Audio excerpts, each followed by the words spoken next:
All right, well, welcome to this presentation, this info session on the Masters of Clinical Counseling program here at CSUSB. This is a program I'm super proud to be part of.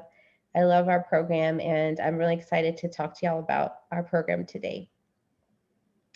Feel free to stop me and ask me any questions throughout, and I'll also save some time at the end for questions as well. So first of all, in terms of the objectives that we're going to cover today, so we're going to talk about just kind of introduce you to the program in general. We're going to describe some of the requirements within the program, and then we'll conclude with discussing how to apply to the program. It's a two-step process. So before we even get into the details of the program, it's important to highlight what is the overall purpose of the program, like what are our goals as a Master's of Science in Clinical Counseling. Well, we are, first of all, in terms of number of units, we go anywhere from 63 to 71, depending on which path you take, whether it's the thesis option or the comprehensive exams option. So that's why there is a range there.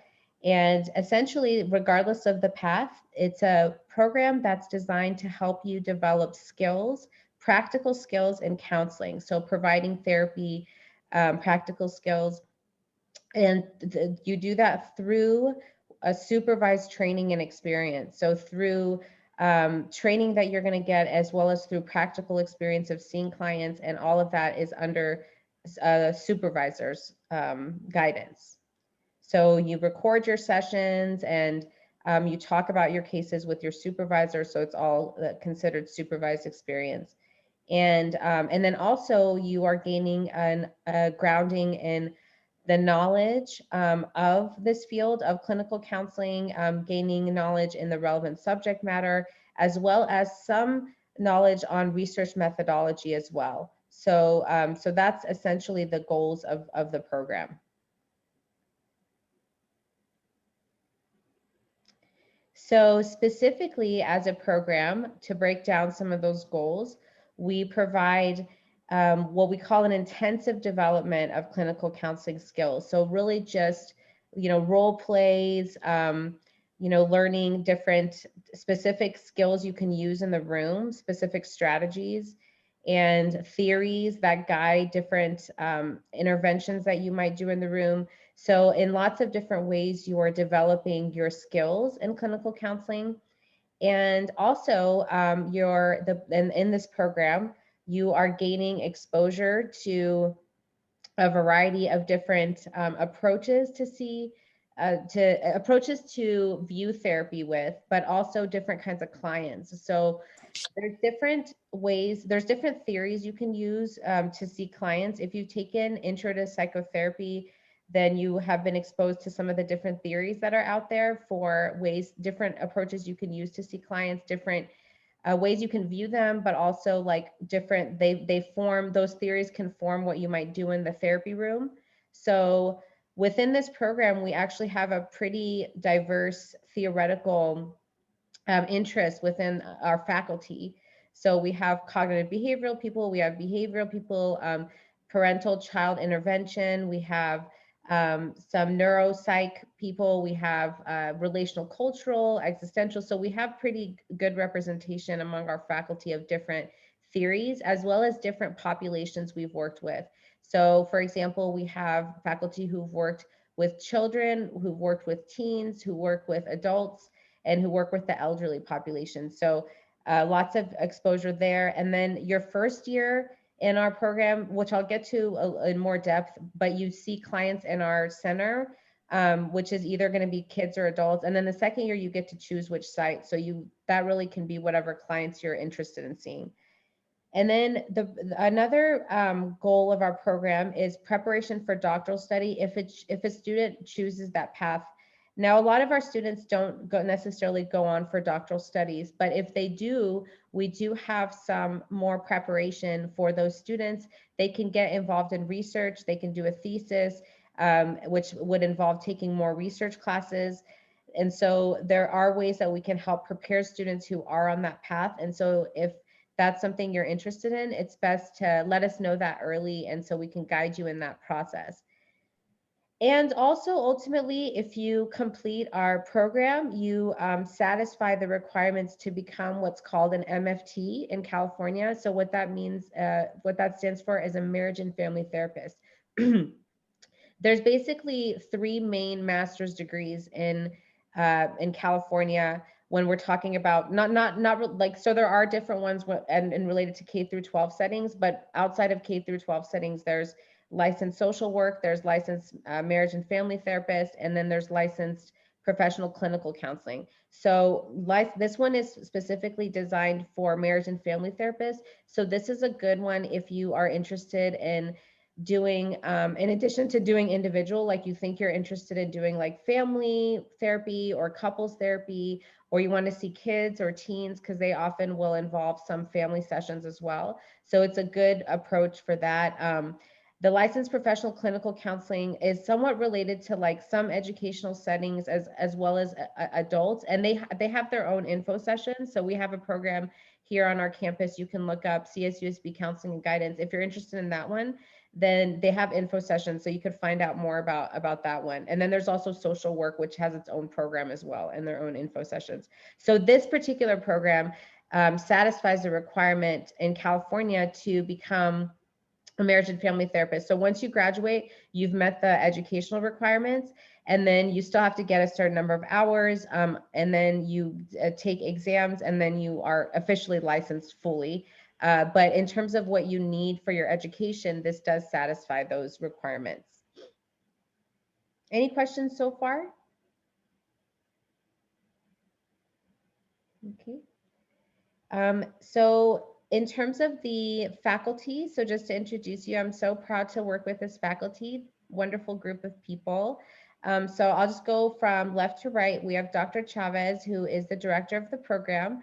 And then we have Dr. Michael Lewin, Dr. Jacob Jones, Dr. Maria Santos, and then there's me, Manjay Beatty, Dr. Christina Hasija, and Dr. Stacy Forcino. So these are our faculty. They are like I think all of us are very student focused, pretty approachable people, and really invested in like mentoring and invested in student success.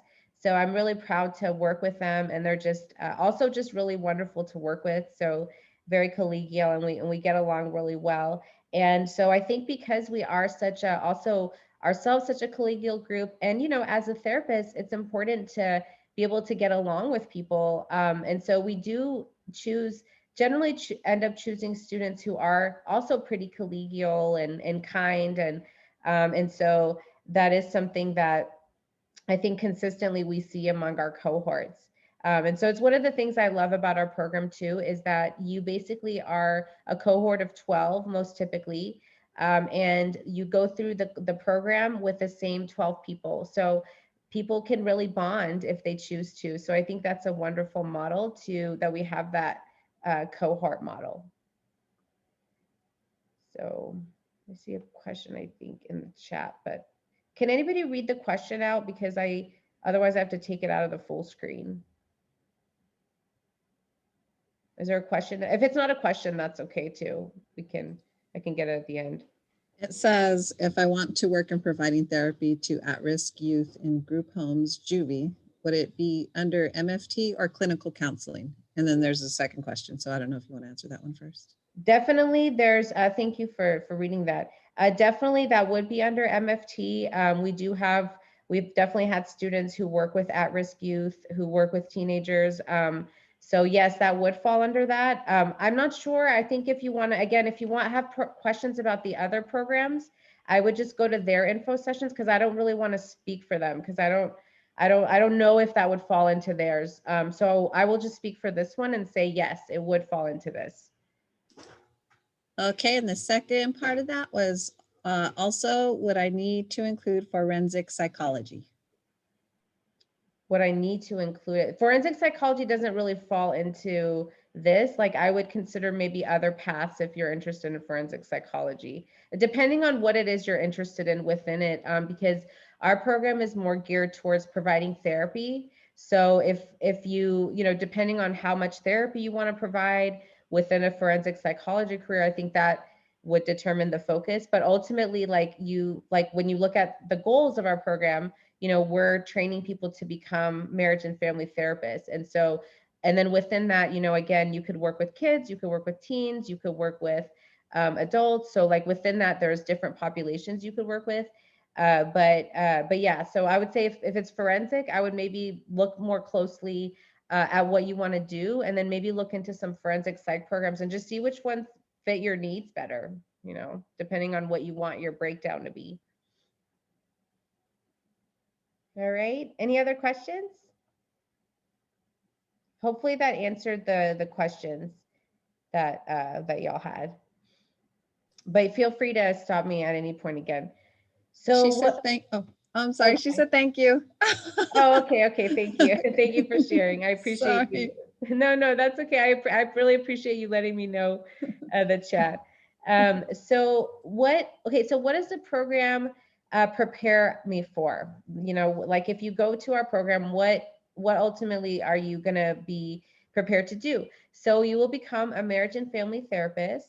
And so essentially, again, you could provide services to individual adults if you want to, but you can also do families, you can provide services to couples, you can provide services to, let's say, like, when I've had teen clients in the past, depending on their age, like I might do once a month, maybe I'll do a session with their parents, with their caregivers.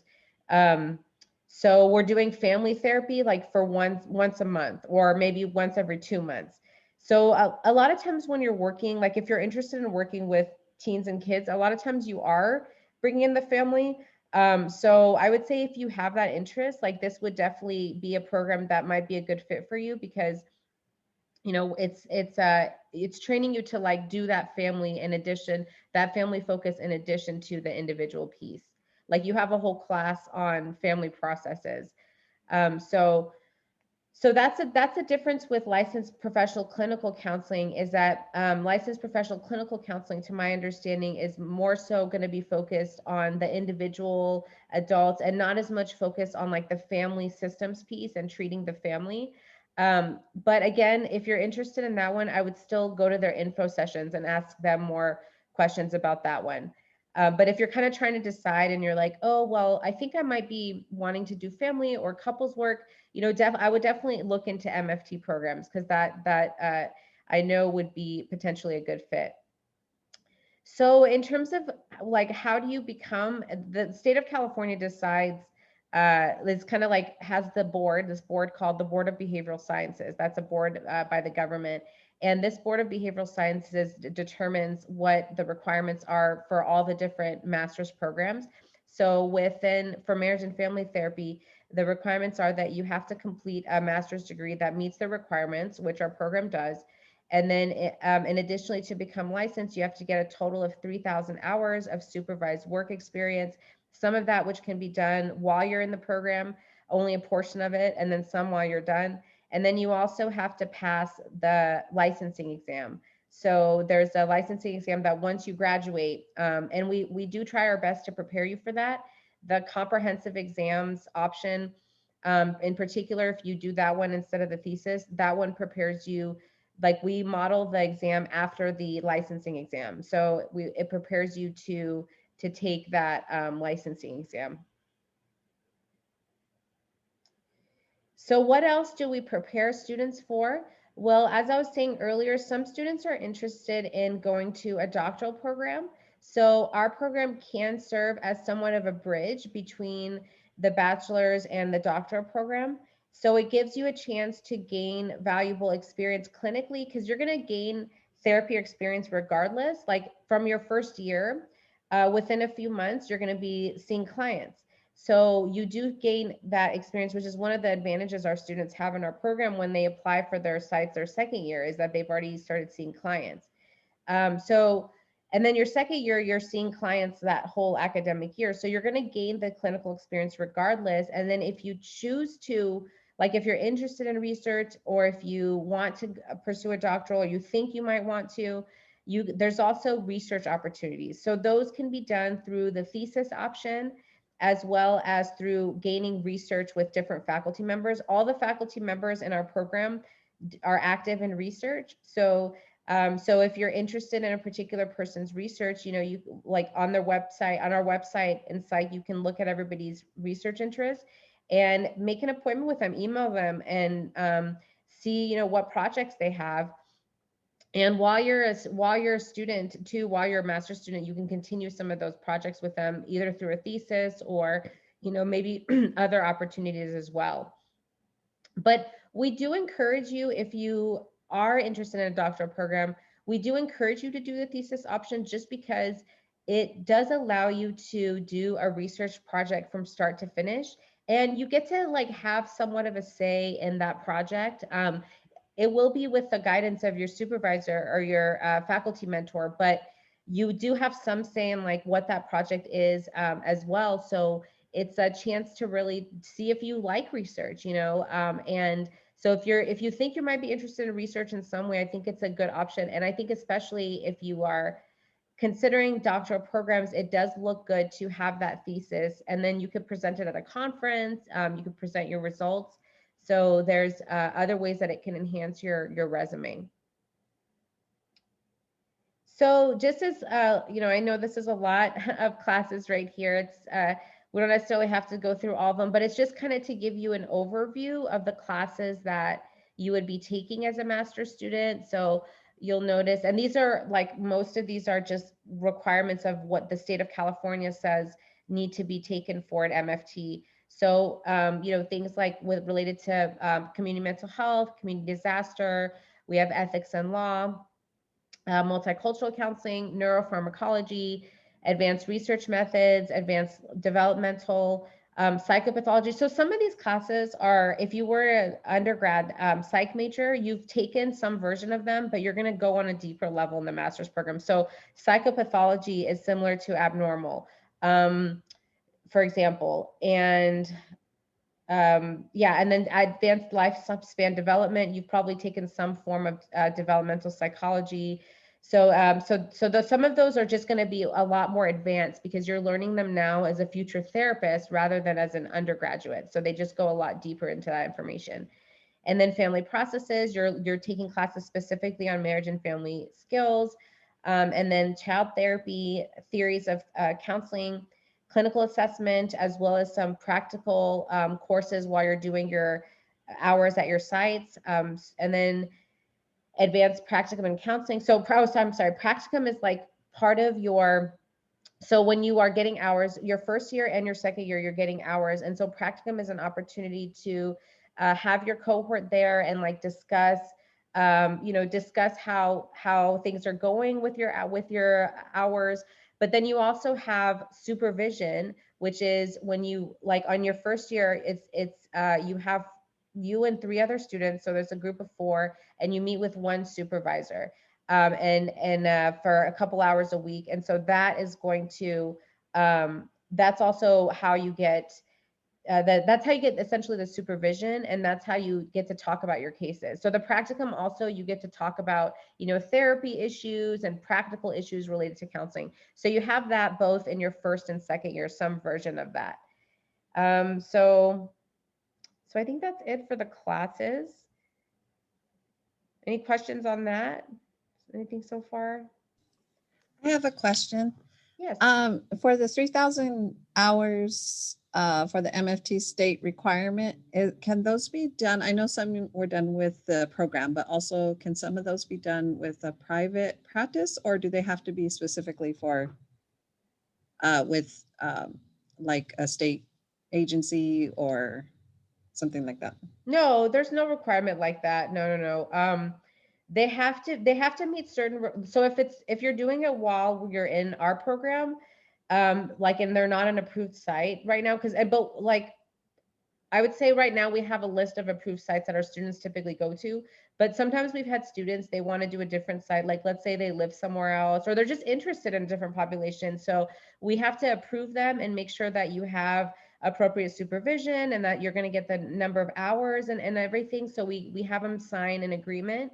But then, yes, we can approve them and you can get your hours there. So no, it doesn't have to be, I mean, some people go to county, but a lot of people go to private agencies or things like that. And then once you're done with your hours, once you're done with the program, where you get your hours will be, kind of just up to you. And then you just want to make sure, that like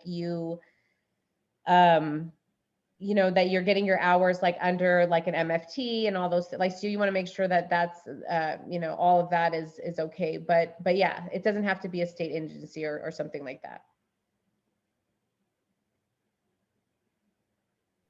I also have a question regarding the 3,000 hours. Mm-hmm. So that's going to be after we would finish the program, correct?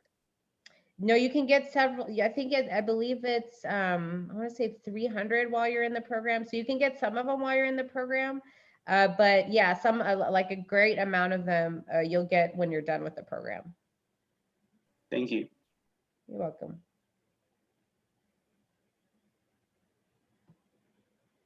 Okay. So, and depending on which option you do, so you can either do comprehensive exams, or you can do the thesis option. So again, the thesis option would be doing research with a faculty member. So if you do the thesis option, the additional classes you would take would be advanced independent study. That's when you're going to be working on your thesis, probably like meeting with your mentor and working on it individually. And then you're also going to be taking a couple extra classes of and either ANOVA or regression and non-parametric statistics. So one of those two, and then you will also take a thesis option as well, a thesis class. And that's usually, again, more independent work, but you work that out with your mentor too. Like they might have something more formal at that time. And then the comprehensive exams, there's also similarly, you have some credit there because rather than having that in terms of your class time, like we give you some credit. So there's time for you to study during that semester. So you'll have directed readings and then you'll have the actual credit that you do once you take the exam. So that's why there's a little bit of difference in the number of units, is because of these different options, because with the thesis one, you have to get a little bit more classes within the research aspect. And then an optional class that you can take. So I talked about the required, talked about these different paths. Then an optional one for students who are interested in teaching. This is a really great opportunity. It's called Psych 6630, and it's teaching of psychology. So with this course, you take it, and generally the way it's taught is you get to do a guest lecture with in a faculty member's class. So you select someone as your mentor for this class, and then you do a lecture in one of their undergraduate classes. So this is a great option if you think you're interested in teaching. So but again, it's completely optional. Like you don't have to take this, but if you're interested in teaching, and they're generally, it's a little bit, I don't know, it's a little unknown now, but there might be teaching opportunities within the program your second year. It's just that with the semester conversion, that is a little bit more unclear right now, but there could be potentially teaching opportunities in your second year as well. But either way, like even if there isn't, this class is a good one just to see if you like if you're interested in teaching, just to see if you like it.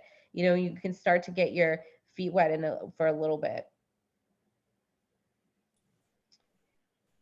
Any questions? I have a question. If you go the thesis route, is it possible to still take the 6980 for the comprehensive exam?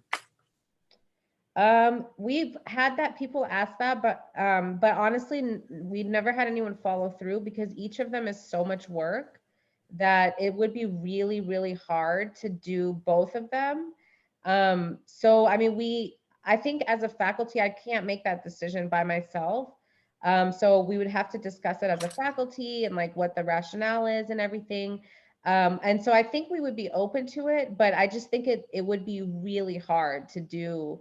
It's because it's like you're already doing, so a master's program is already a lot more work than undergrad. You have a lot more reading, you have a lot more papers. On top of that, this master's program, you're doing therapy as well. So you're balancing master's level work with therapy.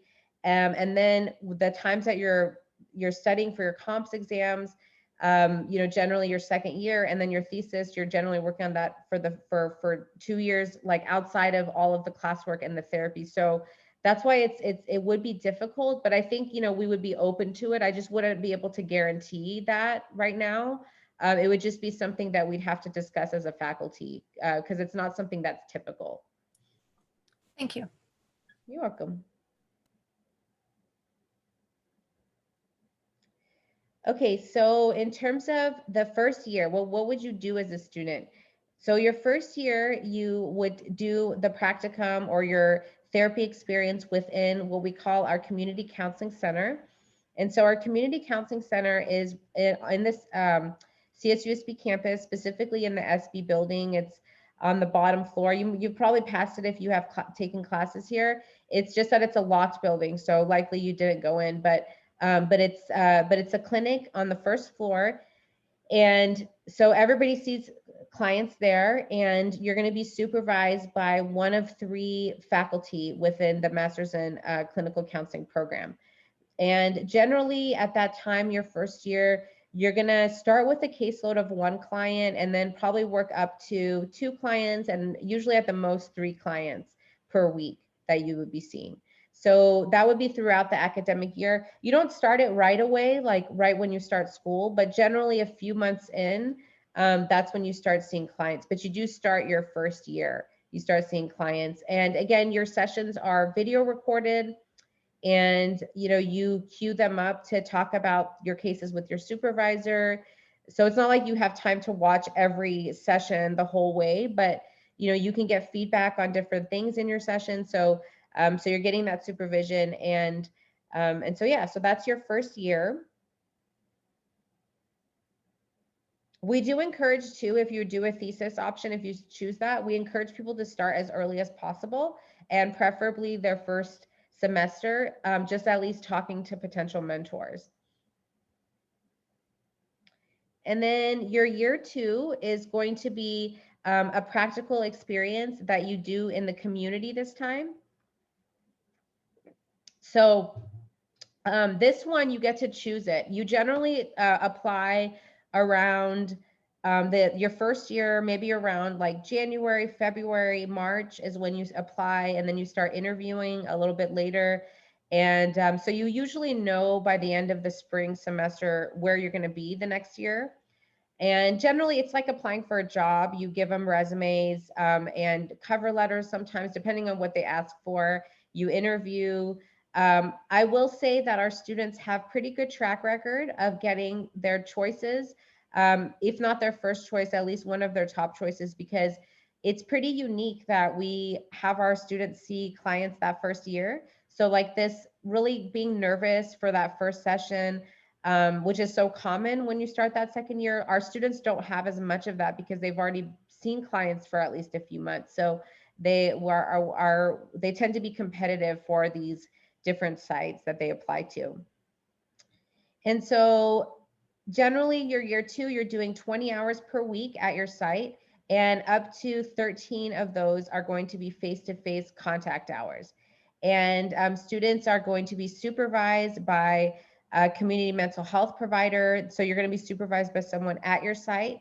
And some recent placements include, so we generally have people every year go to San Bernardino County, we have Riverside County, Ontario Montclair School District, and Kaiser Permanente, as well as CAPS. So those are just some recent placements that students have gone to more recently. And generally, these are not paid positions. There are sometimes, I believe it's Riverside County that sometimes has paid positions, but that's definitely not a guarantee. So it's not something to expect really, because though even like when they have those are not necessarily, those are usually very limited. So so that is something important to consider, that when you're doing your therapy in the program, generally you're not getting paid. Now, when you do your hours once you graduate, generally you work at a place where they are paying you, but not the full fee because you're not fully licensed yet, but you do at least get some compensation once you graduate, most typically. And then the thesis option, that's when you are completing their independent research project under the guidance of a faculty member.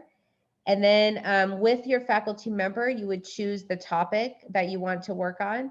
And it's a good choice. This is an excellent choice for students who want to go into doctoral programs and or they want to conduct research as part of their career. So so as I was mentioning earlier, like it's great for those two possibilities. And then the other path, the comprehensive exam, which is usually the majority of our students. So this one, as I was mentioning, is similar to the California MFT licensing exam. And you take this exam in March, April of your second year. So as you're getting ready to be done. And it's an excellent option if you want to become an MFT in California. Now, an MFT at the master's level, the degrees do vary. So if you become an MFT in California, like if you plan to leave and go to another state, you would just want to check their requirements to see how they call it reciprocity, like how that would work to transfer. So I can't speak for like if you go outside California, but our program does, and specifically the comps exam does prepare you for the licensing exam for MFTs here in the state of California. And then how can you prepare to apply? Like as an undergrad, some classes to take are going to be Psych 100, which is Intro to Psychology, as well as Psych Statistics, Experimental Psych 3311, and then generally Personality 3385 or 3386, Intro to Psychotherapy. If not both, I would say Intro to Therapy is a pretty good one just because you get more training in the therapy part. And then also Abnormal Psych, if you haven't taken that, 3390 is also one to take for sure.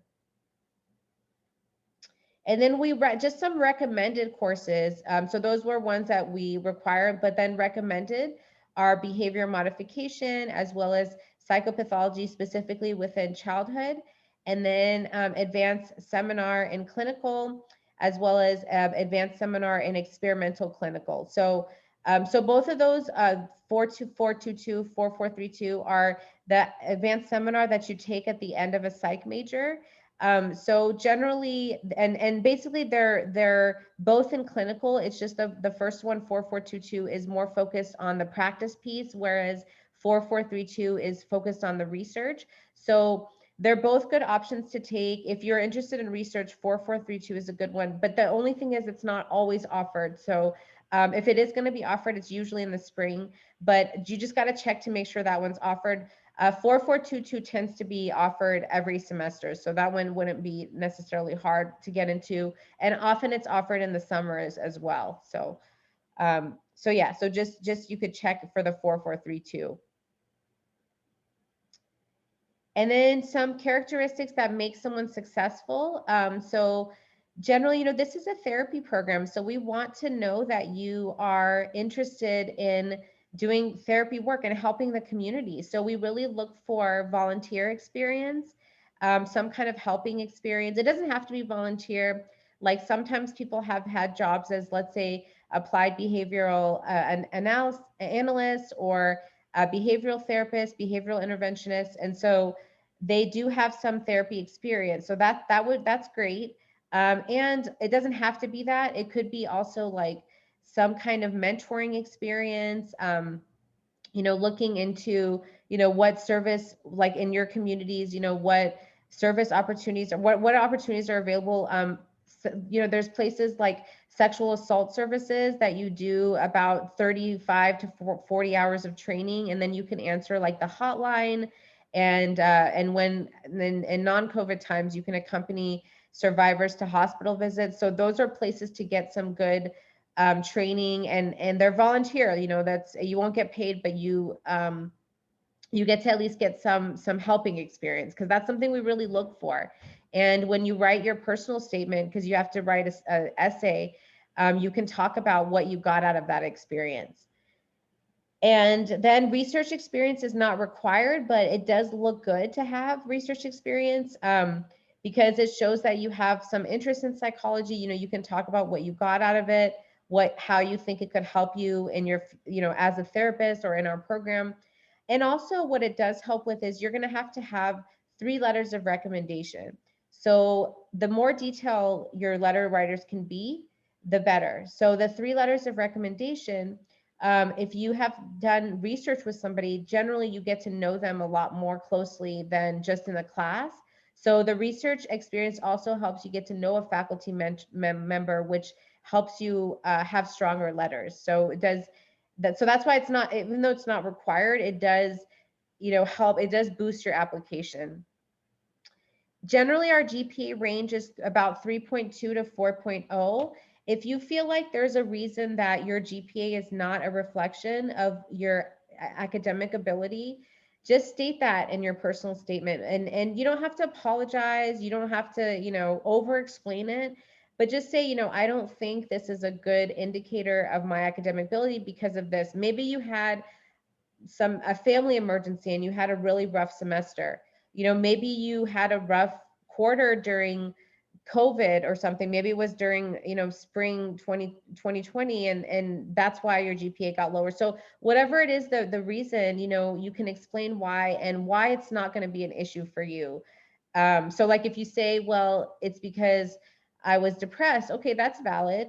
But what have you done since then to assure that that doesn't become an issue once you're in the program? Because it could come back, when you're in the graduate program. So what have you done to ensure that now that's no longer going to be something that holds you back in your studies? So you could state that. And generally you want to have definitely want to have strong letters of recommendation, and the more detail, the better. We generally say 2 from faculty or people who know you academically, and 1 maybe from someone who supervised you, like maybe knows your work ethic. I think it's ideal if you can get someone who's observed you almost like not necessarily as a therapist, even like if you do have that, great, but even just maybe like if you have volunteered at sexual assault services, for example, maybe someone's seen your work. So that could be an example of that.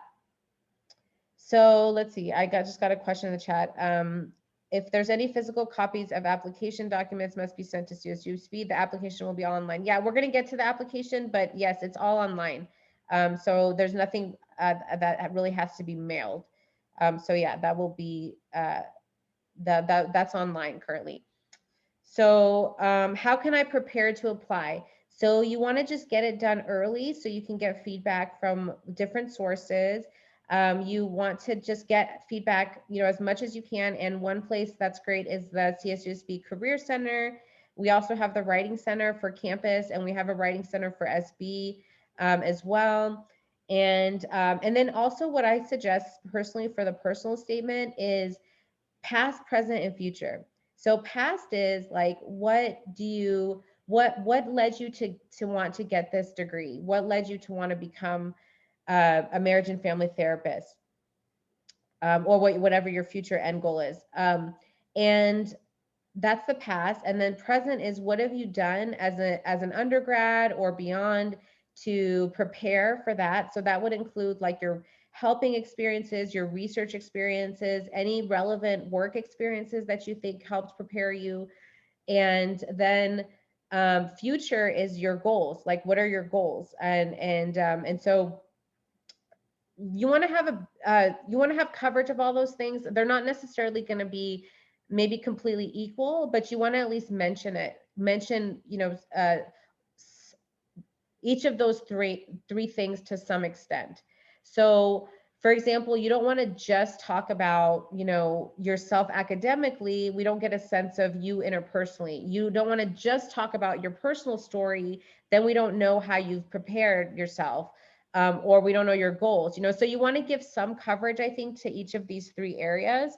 And then again, just get feedback from as many people as you can on this process, on this. When I wrote mine for my personal statement, major versions, it was on version 12 by the time I got to the end. And that's just major versions. I mean, sometimes I would just make kind of minor changes. So it went through a lot of feedback before I felt like it was really strong. So definitely you want to get it done early and just get lots of feedback. So now we got to the application. So hopefully we'll also address the questions as well. I know there was that question, but yes, to answer that, it's all online. And so the application deadline is February 1st, 2021. And so there's 2 steps to the application. You apply to the university and then you apply specifically to us. So applying to the university, you go to the Cal State Apply website, and the fee is $70 to apply. We generally recommend that you apply like about 1 month in advance. So like by January 1st to apply, just in case like there's any issues with them getting your transcripts or just it's better to just, get it done a month early. And then essentially for schools you've attended, so you have to send unofficial copies of your transcripts from, let's say, like if you went to a community college, before coming to CSUSB, you transferred in, even if you didn't get a degree, like you didn't get your associates or something, but that's okay. Like even if you just took 1 or 2 classes, you still would give your unofficial transcripts. So if you are a current CSUSB student, or if you were a former CSUSB student, you don't have to specifically get your CSUSB transcripts requested, because they'll have those on file. So you don't have to worry about those, but then any other like school that you attended, any other college that you attended, you would still submit those. And let's see. And if you're not a current student or graduate of CSUSB, that's okay. You can still submit the unofficial ones, but then once you get admitted, you will be required to give the official ones. So in terms of applying, the initial applying, you really just need the unofficial transcripts. A lot of times you can get those from the college websites. Like if you can log in, like you can't just get them because they're private to you, but if they have like a login, so you just want to contact the places you went to and see what their process is, if it's online or how you request that to do that. So that's step 1. And then step 2 is applying specifically to the Department of Psychology. So here you are going to also submit copies of your unofficial transcripts. So you probably would have them electronic files. And then you're going to submit them through the Department of Psychology as well. And regardless of whether you received a degree there or not, so similar to the other process. And then there's like a brief psychology department information form that you'll fill out. And then 1 to 2 page, the statement of purpose I was mentioning, which is a really important part of your application. That's 1 to 2 page type description. And again, your preparation, goals, and professional aspirations. So that's essentially a statement of purpose. And this is pretty consistent with master's programs in general. And then 3 for MFT, and then 3 strong letters of recommendation, at least 2 from instructors who can speak to your academic abilities and promise. And then they're gonna, once you submit them as recommenders, they would get a link, and then they would submit your letter electronically as well. So it's all done electronically, including the letter. And I would really encourage everyone to apply to multiple programs, particularly the CSUs. There's several CSUs that have MFTs, just because you don't want to put all your eggs in one basket, because our program is competitive. We typically get about 80 to 100, well, I would say like anywhere from 60 to 100 applicants. We tend to interview about 25 to 30. And then we will put them on a waiting list, and eventually we admit 12 people. So definitely apply, I think, do all your preparation, but I would say definitely also apply to multiple programs, just because, you don't want to just, like, if you're serious about this degree, you don't want to just apply to ours, and then it might delay you, at future times. So I would definitely encourage everyone to apply to multiple programs.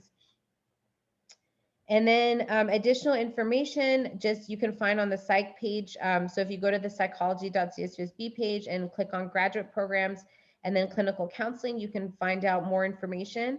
And then also feel free to contact any of the faculty, the MSCC faculty, via email if you do have any questions. And that's about it for the presentation. Thank you so much for your time.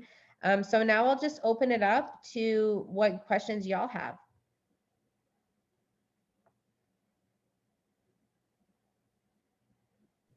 Hi, I had two questions. The first would be, I didn't do my undergrad in psychology. Would I need to like take some like lower division psych courses at a community college? Would that be like held against me in the application process? You do need to take those. So you don't need to have a psych major, but these are the required courses. So you would need to take like intro to psych, you could take psych statistics, intro. So these are the ones that you would have to take, and you can find that on the website too, like the required classes. But yes, so you would need to take those before you apply, or I mean, you could, if you're in process of taking them, because let's say if you apply in February, it's best to take them before you apply, just because that way we can see your grades on them, because that's one of the things we look at is your overall GPA as well as your GPA within the psych courses that you've taken. So that is one criteria that we look at. So it's best to have them, as many of them as you can, once you're applying, so that they're on your transcript. But you know, we've had sometimes like maybe someone has one left or something that they're still doing, and so you know, that would probably be okay, but you're going to have a much stronger application the more classes you've taken by the time you apply. Got it. And those do they need to be like upper division, like undergraduate level, or can they be like lower division, like at a community college? Well, lower division and upper like lower division just means the level of class. So like Psych 100 is a lower division class. These are generally lower division. They can be taken at community college. I think, you know, people have different ideas about that. Like some might say like it's better to take it at a state school. Some would say it doesn't really matter. I mean, I think if it's possible to take it at a state school, if you can, you know, some people would see that more favorably. But if that's not possible, like it's obviously better to have taken them and done well in them. So that's what I would say about that. It's not like it would discount you based on, we wouldn't discount someone based on that. But some would see it more preferable to have taken it at a state school. Okay, that makes sense. Thank you. I'll go ahead. I'm sorry. I just wanted to chime in on your question, because I have the same thing. I don't have a degree in psychology.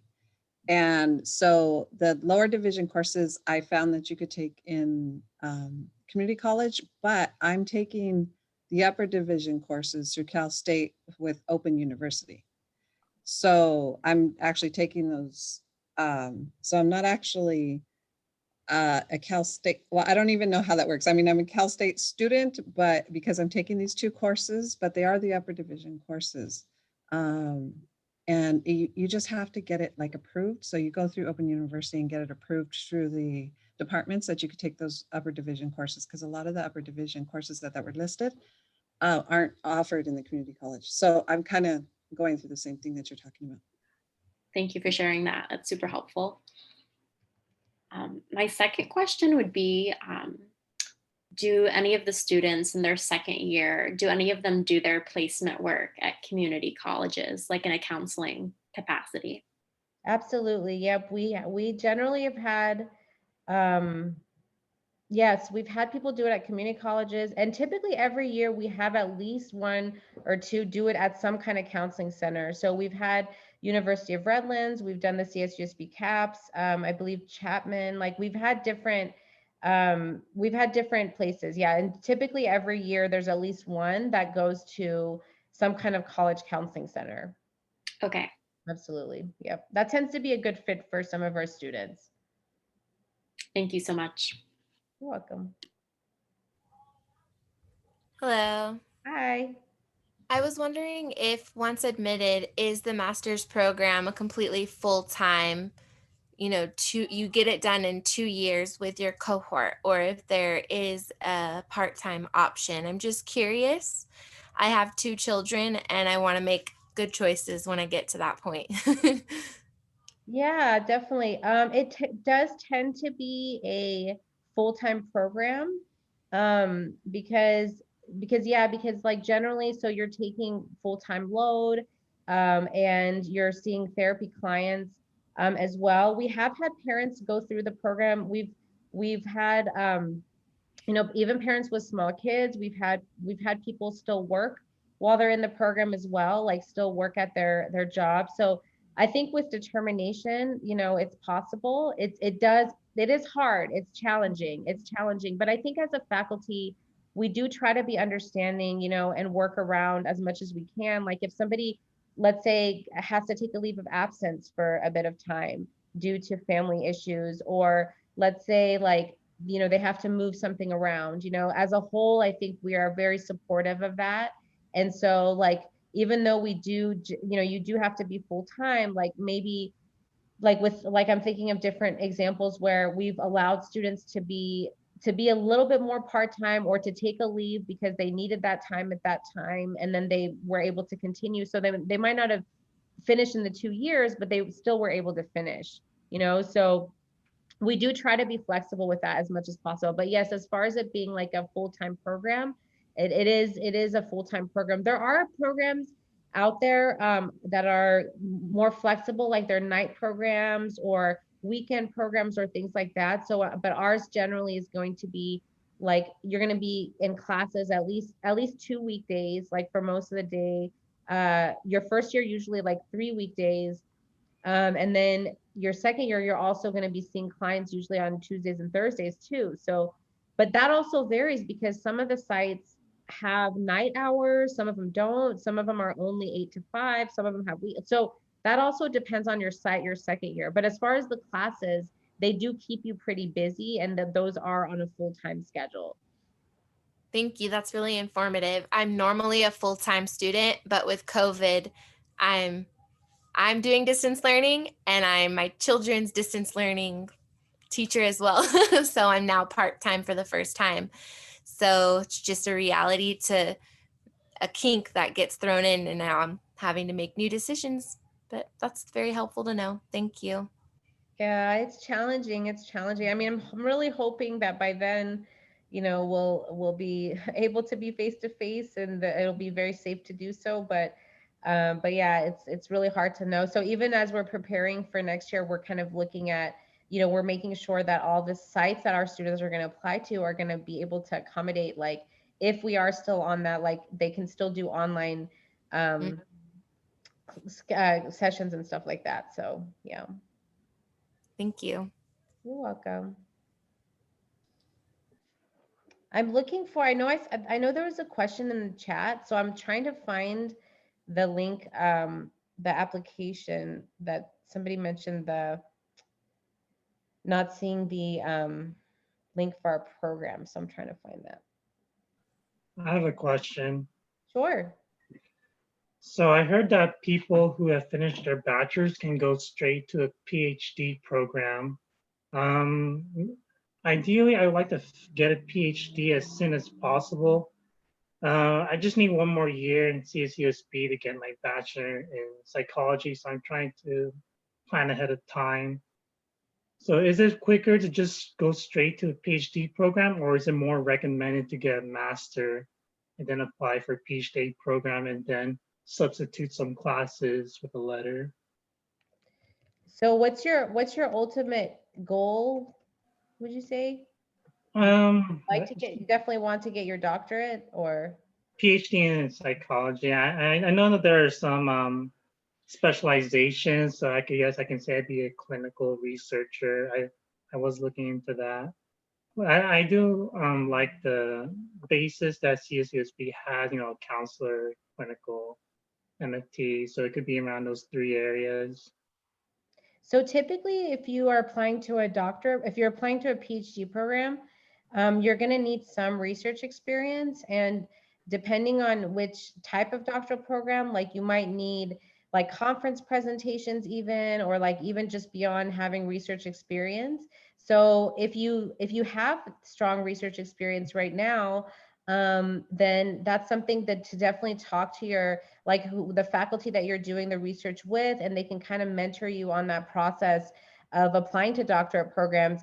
If you haven't done research or you don't have that experience yet, I would encourage you to maybe start getting some research experience first before you apply. If you're thinking of PhD programs, because PhD programs typically are like clinical and counseling programs are going to expect that you have some research experience. At the master's level, like for our program, we don't require it. Again, it's recommended just because it makes your application stronger, but it's not required. But generally at the doctorate level, like they do expect that you're going to have some research experience. And the more competitive the program is, the more they're going to expect. So, so that's what I would say. So it kind of just depends on where you're at in your research experiences. And also like some people, it depends too, like they're not sure they want to get a doctorate, but they're sure that they want to do therapy. So then for them, the master's is a better option because at least they can do therapy within a couple years.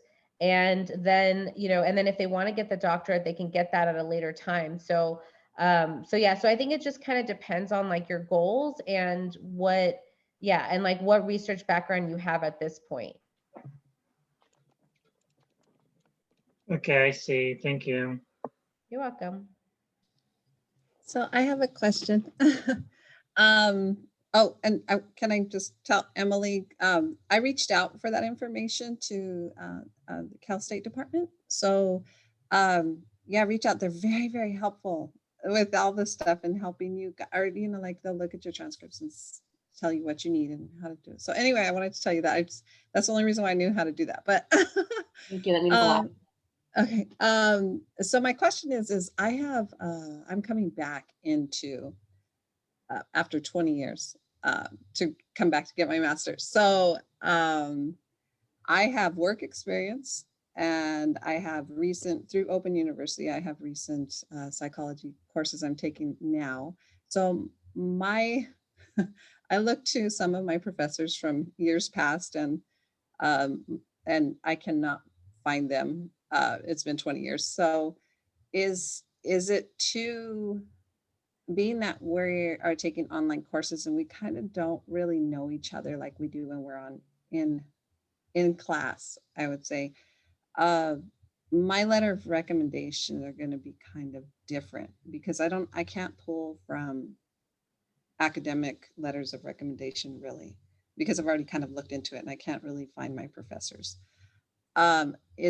Is using this current semester for a spring application okay, or should I just get all like work experience letters of recommendation? I mean, that you can go both ways. You can see how it goes this year and then decide. I mean, it's some effort obviously to put together the application, but at least you would have it, and then next year you could refine it. It does sound like, you might have a stronger application next year if you're able to get some maybe helping experiences if you don't have that already. But I would say, I agree. It's definitely a lot more challenging right now, but you can still meet with your faculty during office hours. You can still try to talk to them. You're maybe not like, it's definitely not as easy and it's not as, it's not as personable, but I think definitely there's ways still like to get to know them a little bit more, even just meeting with them once every month or something and just letting them know how your plans are going. Like that can go a long way. Like when a student does that, I kind of remember who they are more, and I can at least write a little bit more about them one-on-one. So you can still, I think, get to know some of the people that you're taking classes with now.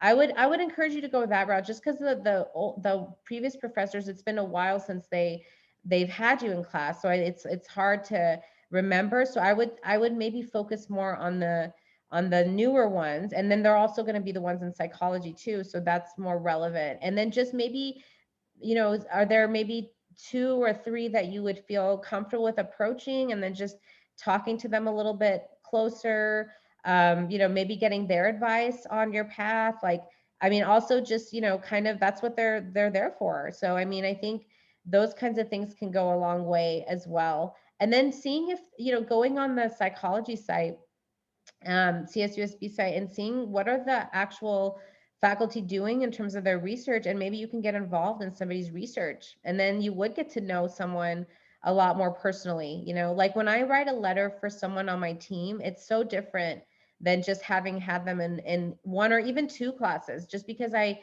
see them every week, like I see them in a small group, like 10 people.